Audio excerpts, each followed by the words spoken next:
ਸੁੰਦਰੀ ਕਾਂਡ ਤੀਜਾ। ਸੂਰਜ ਦੇਵਤਾ ਬੱਦਲਾਂ ਵਿੱਚ ਲੁਕੇ ਹੋਏ ਹਨ। ਬੱਦਲਾਂ ਦੇ ਦਲਾਂ ਦੇ ਦਲ ਬੇਮੁਹਾਰੀ ਫੌਜ ਵਾਂਗ ਅਸਮਾਨ ਉੱਤੇ ਫਿਰ ਰਹੇ ਹਨ। ਪੌਣ ਦੀ ਚਾਲ ਵੀ ਅਚਰਜ ਹੈ। ਕਿਸੇ ਵੇਲੇ ਭੜਥੂ ਪਾਉਂਦੀ, ਘੱਟਾ ਉਡਾਉਂਦੀ, ਜ਼ੋਰ ਦੀ ਵਗਦੀ ਹੈ। ਕਿਸੇ ਵੇਲੇ ਚੁਪਾਤੀ ਹੋ ਸਹਿਜੇ ਰੁਮਕਣ ਲੱਗ ਜਾਂਦੀ ਹੈ। ਮੁਗਲ ਲੋਕ ਸ਼ਰਈ ਤੰਬੇ ਪਹਿਨੀ ਹਰਲ ਹਰਲ ਕਰਦੇ ਫਿਰ ਰਹੇ ਹਨ। ਨਿਮਾਣੇ ਹੱਟੀਆਂ ਵਾਲੇ ਸੁਸਤ ਤੇ ਉਦਾਸ ਬੈਠੇ ਦਿਸਦੇ ਹਨ। ਵੱਡੀ ਮਸੀਤ ਵਿੱਚ ਅਚਰਜ ਹਾਲ ਹੈ। ਟੋਲੀਆਂ ਦੀਆਂ ਟੋਲੀਆਂ ਇਕੱਠੀਆਂ ਆਉਂਦੀਆਂ ਤੇ ਬਹਿੰਦੀਆਂ ਜਾਂਦੀਆਂ ਹਨ। ਮਸੀਤ ਦੇ ਬਾਹਰ ਹੱਟਾਂ ਦੇ ਅੱਗੇ ਦੋਹੀਂ ਪਾਸੇ ਕੁਝ ਕੁ ਫੌਜੀ ਸਿਪਾਹੀ ਸ਼ਸਤਰਧਾਰੀ ਸਨਦਬੰਦ ਖੜੇ ਹਨ। ਉਹ ਸਾਹਮਣੇ ਪਾਸੇ ਵੱਲੋਂ ਕੀ ਆਇਆ? ਇਹ ਇੱਕ ਪਾਲਕੀ ਦੀ ਅਸਵਾਰੀ ਹੈ ਜੋ 4 ਵਗਾਰੀ ਫੜੇ ਹੋਏ ਬ੍ਰਾਹਮਣਾਂ ਦੇ ਮੋਢਿਆਂ ਉੱਤੇ ਧਰੀ ਹੈ।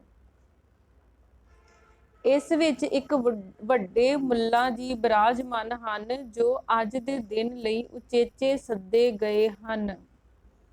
ਮਸੀਤ ਦੇ ਬੂਹੇ ਅੱਗੇ ਆ ਕੇ ਮੁੱਲਾ ਜੀ ਉਤਰੇ ਤੇ ਅੰਦਰ ਵੜੇ। ਸਭ ਨੇ ਅਦਬ ਨਾਲ ਅੱਗੇ ਬਿਠਾਇਆ।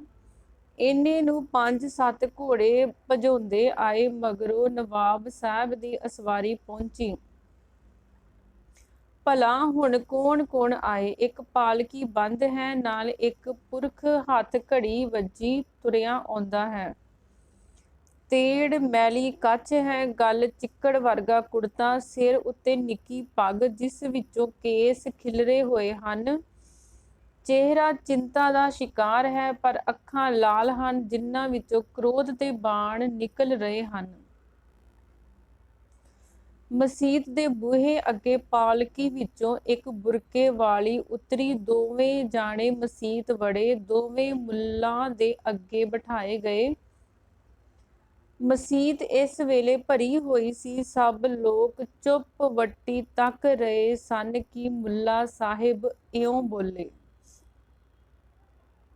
ਬਲਵੰਤ ਸਿੰਘ, ਕੀ ਤੂੰ ਦੀਨ ਇਸਲਾਮ ਨੂੰ ਖੁਸ਼ੀ ਨਾਲ ਕਬੂਲਦਾ ਹੈ?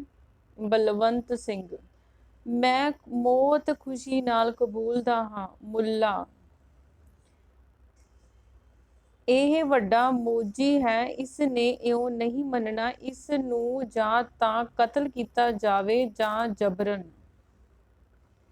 ਨਵਾਬ, ਹਾਂ, ਪਿਛਲੀ ਗੱਲ ਅੱਛੀ ਹੈ। ਮੈਂ ਇਸ ਮਾਰੂ ਦੇ ਭਰਾ ਨੂੰ ਕਤਲ ਨਹੀਂ ਕਰਨਾ ਚਾਹੁੰਦਾ।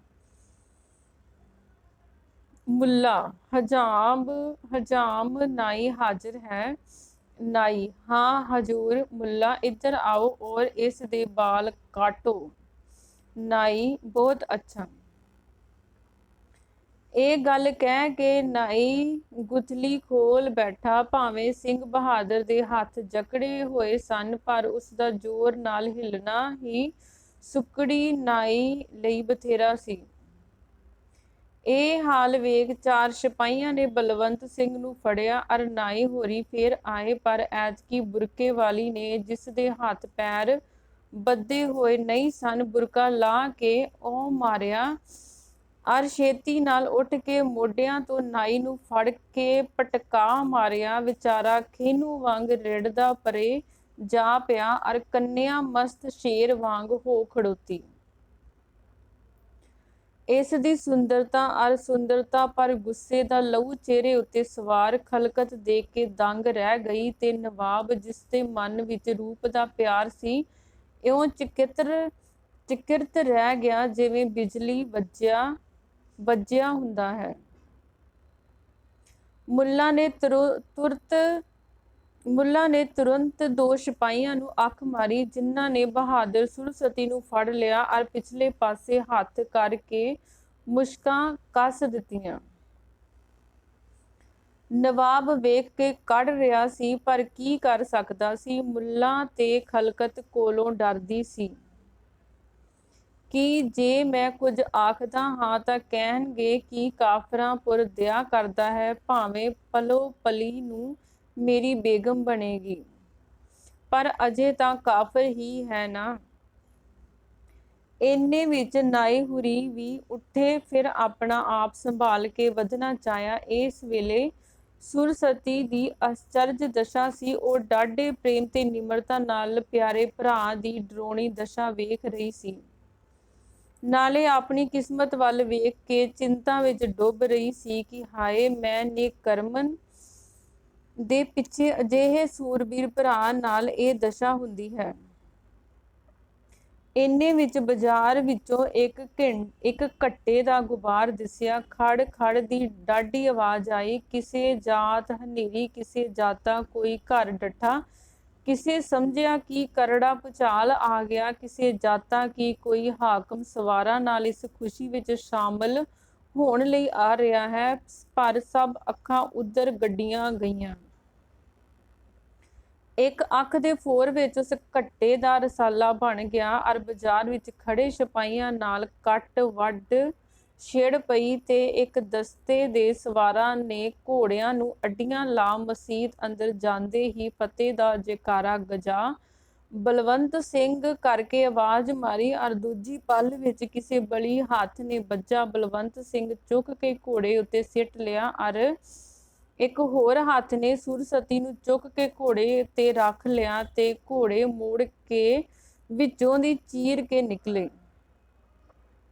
ਬਾਕੀ ਦਾ ਜਥਾ ਜੋ ਨਾਲ ਸੀ ਵਾੜ ਵਾਂਗੂ ਆਲੇ ਦੁਆਲੇ ਹੋ ਗਿਆ ਤੇ ਹਰਨ ਦਾ ਆਵਾਜ਼ਾਂ ਹੁੰਦਿਆਂ ਆਸਾਰ ਜਿਕਰ ਬਿਜਲੀ ਕਿਸੇ ਲਹਿਲਾਉਂਦੇ ਖੇਤ ਵਿੱਚ ਖਿਉਂ ਕੇ ਲੋਪ ਹੋ ਜਾਂਦੀ ਹੈ, ਇਕਰ ਇਹ ਚਾਣ ਚੱਕ ਆਣ ਪਈ ਸਿੱਖਾਂ ਦੀ ਫੌਜ ਮਸੀਤੋਂ ਬਾਹਰ ਹੋ ਸ਼ਹਿਰ ਦੇ ਵੱਡੇ ਬਾਜ਼ਾਰ ਥਾਣੀ ਪੂਰਬੀ ਬੂਹੇ ਵੱਲੋਂ ਨਿਕਲਣ ਨੂੰ ਦਬਾ ਦਬ ਘੋੜੇ ਸੁੱਟੀ ਜਾ ਰਹੀ ਸੀ ਕਿ ਅਚਾਨਕ ਮੋਰਚੇ ਦੇ ਆਗੂ ਨੇ ਥੰਮ ਦਾ ਬਚਨ ਕਿਹਾ, ਅਰ ਇੱਕ ਪਲ ਵਿੱਚ ਸਾਰਾ ਦਸਤਾ ਖੜਾ ਹੋ ਗਿਆ। ਕਾਰਨ ਇਹ ਸੀ ਕਿ ਉਸ ਦਰਵਾਜ਼ੇ ਪੁਰ ਪਹਿਰੇ ਦੇ ਸਿਪਾਹੀਆਂ ਨੇ, ਜੋ ਪਹਿਲੇ ਤਾਂ ਇਹ ਸਮਝੇ ਸਨ ਕਿ ਕੋਈ ਪ੍ਰਾਹੁਣਾ ਹਾਕਮ ਫੌਜ ਸਣੇ ਆ ਰਿਹਾ ਹੈ, ਕਿ ਨੇੜੇ ਆਏ ਸਿੱਖ ਜਾਣ ਕੇ ਕਾਹਲੀ ਨਾਲ ਲੁਕ ਗਏ ਸਨ, ਕੁਮਕ ਸੱਦ ਕੇ ਰੋਕ ਦਾ ਸਮਿਆਨ ਕਰ ਲਿਆ ਸੀ। ਇਹ ਦਸ਼ਾ ਵੇਖ ਕੇ ਸਰਦਾਰ ਸ਼ਾਮ ਸਿੰਘ ਨੇ 94 ਬੰਦੂਕਚੀ ਅੱਗੇ ਕੀਤੇ। ਇਹਨਾਂ ਨੇ ਪਹਿਲਾਂ ਇੱਕ ਨਜ਼ਰ ਨਾਲ ਤੋਪਚੀ ਦੇਖੇ, ਫਿਰ ਇਸ ਫੁਰਤੀ ਨਾਲ ਬੰਦੂਕਾਂ ਨਿਸ਼ਾਨੇ ਕਰਕੇ ਸਰ ਕੀਤੀਆਂ ਕਿ ਦੋਵੇਂ ਤੋਪਚੀ ਘੁੱਗੀਆਂ ਵਾਂਗ ਹੇਠਾਂ ਆ ਪਏ। ਉਹਨਾਂ ਦੇ ਡਿੱਗਦਿਆਂ ਹੀ ਸਰਦਾਰ ਸ਼ਾਮ ਸਿੰਘ ਨੇ 10 ਸਿੱਖ ਹੋਰ ਅੱਗੇ ਕੀਤੇ। ਇਹਨਾਂ ਨੇ ਥੋੜੇ ਚਿਰ ਵਿੱਚ ਹੀ ਤੀਰਾਂ ਦੀ ਅਜਿਹੀ ਬੁਛਾੜ ਕੀਤੀ ਕਿ ਦਰਵਾਜ਼ੇ ਦੇ ਉੱਪਰਲੇ ਜਿੰਨੇ ਮਨੁੱਖ ਸਨ ਵਿੰਨ ਸਿੱਟੇ, ਅਰ ਫਿਰ ਹੁਮਾ ਕੇ ਦਰਵਾਜ਼ੇ ਨੂੰ ਜਾ ਪਏ ਤੇ ਬਦਾਮ ਦੇ ਛਿੱਲੜ ਵਾਂਗ ਉਸ ਨੂੰ ਭੰਨ ਸੁੱਟਿਆ। ਬਾਹਰ ਇੱਕ ਫੌਜ ਦਾ ਦਸਤਾ ਖੜਾ ਸੀ। ਸ਼ਾਮ ਸਿੰਘ ਨੇ ਅਜਿਹੀ ਸੈਨਤ ਕੀਤੀ ਕਿ ਸਾਰੀ ਫੌਜ ਤਲਵਾਰਾਂ ਧੂ ਕੇ ਸੱਜੇ ਖੱਬੇ ਵੋਂਦੀ ਸਰਪਟ ਘੋੜੇ ਸਿੱਟਦੀ ਵੇਰੀ ਨੂੰ ਚੀਰਦੀ ਹੋਈ ਦੂਰ ਨਿਕਲ ਗਈ।